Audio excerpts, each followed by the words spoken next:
What's up, ladies and gentlemen? It's Daniel here from the GeekSpeakNation channel, and I'm here to bring you my review of Wonder Woman.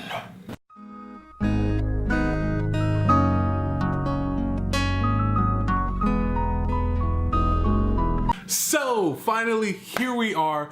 Wonder Woman has come out. All DC fans have been just sitting there, just holding our breath that this could be the one. That this could be the one film that critics and fans could unite and be like, it's not bad. You know? I was hoping that this would be the one, and it is. And I personally agree with this, that this is a pretty darn good film. Not great, but a pretty darn good film, and it's a great sigh of relief for the DC extended universe. It kind of feels like Ghostbusters when they finally get the call for the first job. They're like, we got one! Like, that's what it feels like. Thank you. We got one!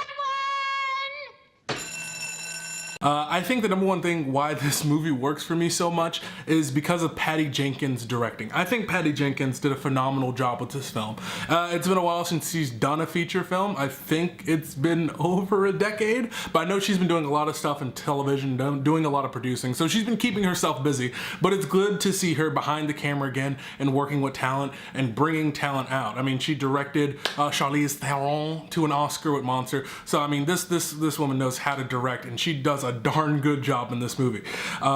I really enjoyed her direction, not only for, I think she did well with the action, although the slow motion was a bit too much in certain places, but the way she understood her characters and really wanted to take her time with the beats and the emotional investment that we laid down to these characters, it was phenomenal work. I think Patty Jenkins did a terrific job with building up this foundation of these characters and who they are, and some of the characters, you could place them apart and they don't really hold up too well, but as a unit and cohesively, these characters got along so well, even for characters that don't stay on the screen too long, or mostly the Themyscirans, because you don't spend too much of the story actually on Themyscira, but it's a great starting place, and every single character you're introduced there, you just really fall in love with them and their connections and their relationships and possibly their political strife. It's really, really all interesting stuff, and I just think Patty Jenkins deserves a round of applause. And also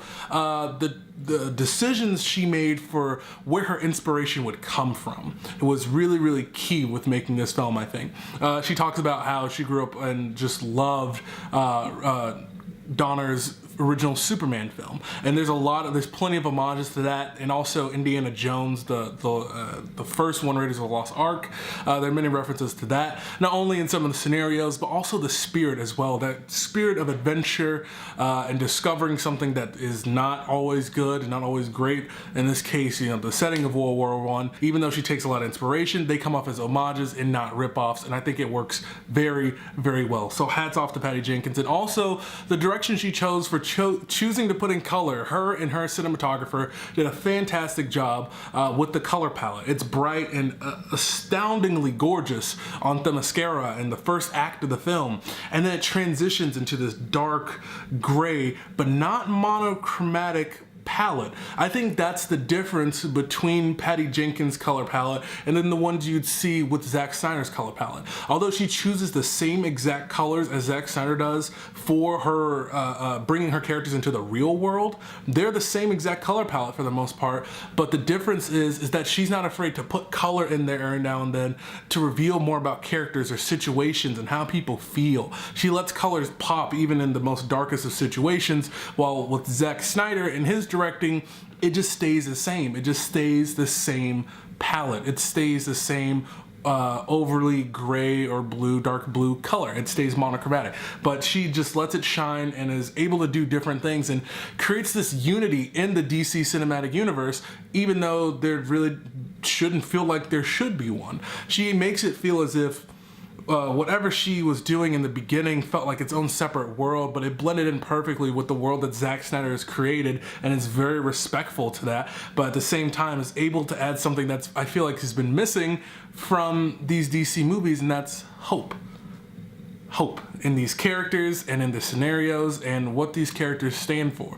And it doesn't come off as overly cheesy or overly played out. It's genuinely a story about finding hope and very dark situations and finding hope in humanity, which is actually a theme that's throughout all of these DC movies so far. This movie fits in perfectly with the universe, but at the same time stands completely on its own in a league of its own and really shepherds its way. And I think that also relies on the shoulders of Gal Gadot, or Gal Gadot, still don't know the correct pronunciation, as Wonder Woman. I think she did a terrific job, and we can finally put those rumors to rest on whether or not she can act. She can act.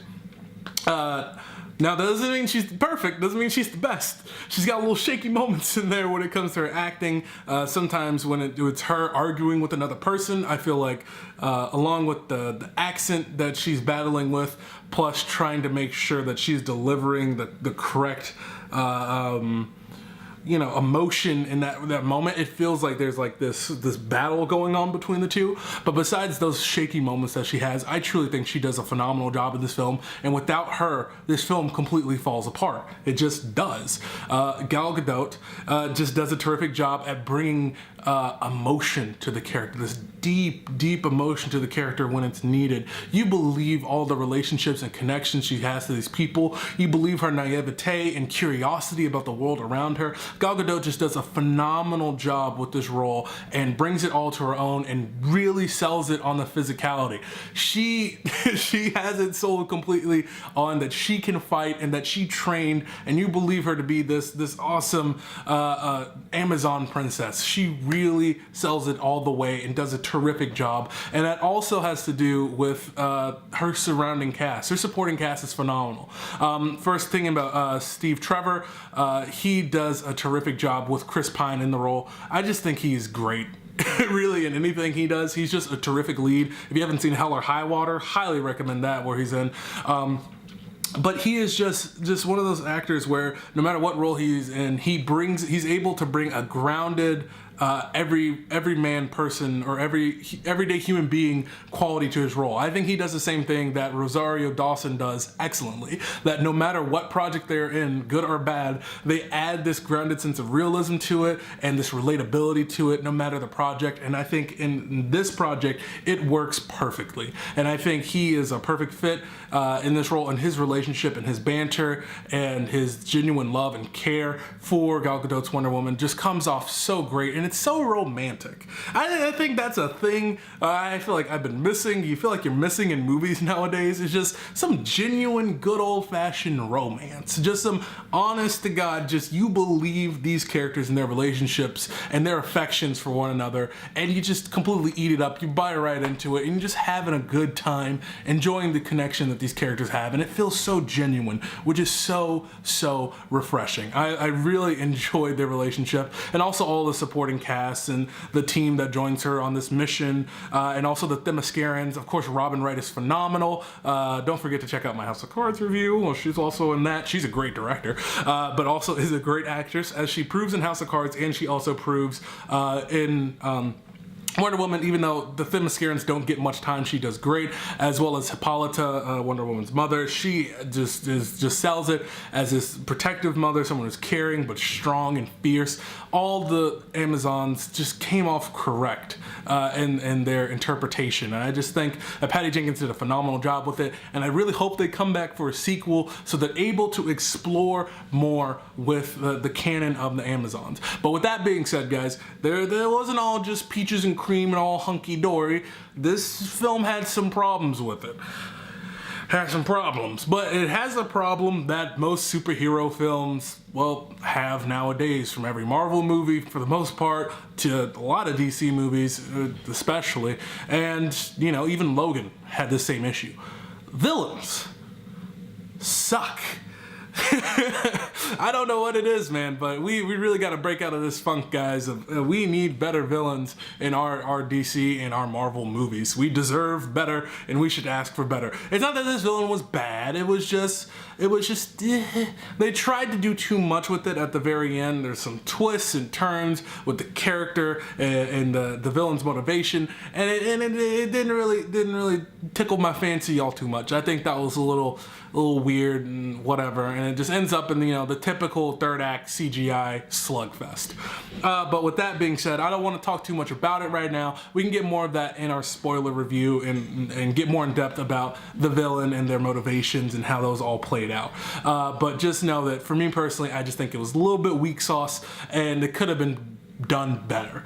And also when it comes to some of it was a little cheesy on this nice souffle. It was a little cheesy in places with certain plot points and the way certain characters played out. And it does that typical thing of you have a parent character in a film who's like, ooh, I want to protect you from all the dangers of this world, but when you go out into that world, I'm not going to tell you the number one danger that you should be looking out for and how it relates to you. I'm just not going to tell you, even though you could be like, oh, hey, right before you go, you should know this, this, and that about the people you're fighting, and this, and that about who you are. Not too big of a reveal, but you should know a little bit about who you are before you walk into this world. But they don't do that because we need surprises and all that stuff, and it just came off as like you literally could have just said one sentence and she would have been better off before she got into the real world, before she left the mascara. Like, come on guys, why are you doing this to me?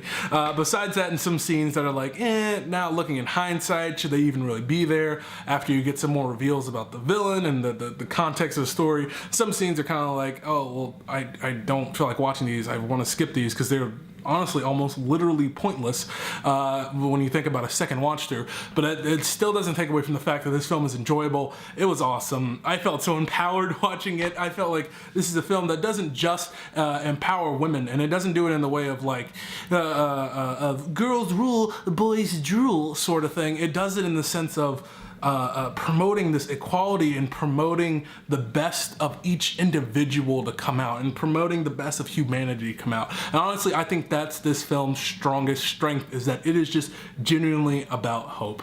I really loved Wonder Woman, despite some flaws that it has, and some of them are pretty glaring when you start to think about it. I still think that this is a solid, phenomenal film and a great entry into the DC Extended Universe, and that it's really going to hold itself moving forward and actually hold some hope for the DC Extended Universe going forward. So with that being said, guys, I'm feeling a strong 8.5 out of 10 for Wonder Woman. I really enjoyed it. Really loved this film.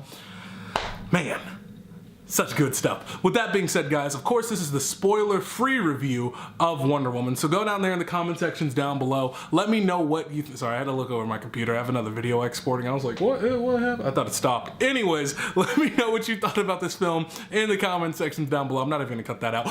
In the comment sections down below, let me know what you think. Did you love it? Did you hate it? Are you somewhere in between? Is this movie overhyped, or is it the hype? Let me know in the comment sections down below. We can have a real discussion about this, but of course, spoiler free. But if you are looking for spoilers, don't forget to head over to that spoiler review after you watch the film, or you should just be over there right now.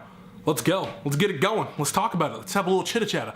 With that being said, ladies and gentlemen, thank you so much for watching. If you like my review, hit that like button. If you're new here, maybe subscribe. I've been Daniel, and don't forget to get geeky.